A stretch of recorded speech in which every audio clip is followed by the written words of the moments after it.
things about that movie, including how horrible the little hotel place we were staying in, but we were all together, so it was kind of like being at camp. But the main thing that I remember was there were all of these sort of beautifully written spare scenes between me and Hugh Dancy. And then I kept thinking like, oh, we're gonna do the scene today, it's gonna be so great.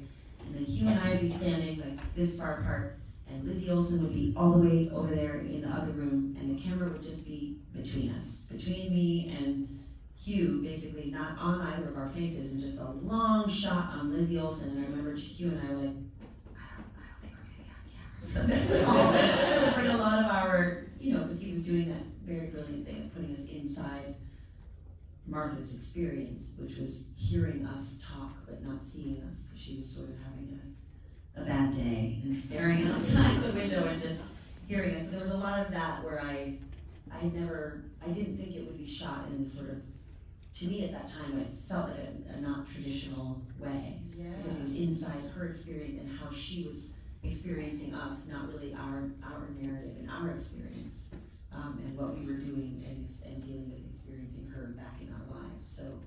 So that was interesting and sort of painful, because it meant a lot of my scenes weren't photographed. But that just, but that's really, and I remember also just being sort of startled by Elizabeth Olsen and her talent, and thinking, and also how really sort of regular she was.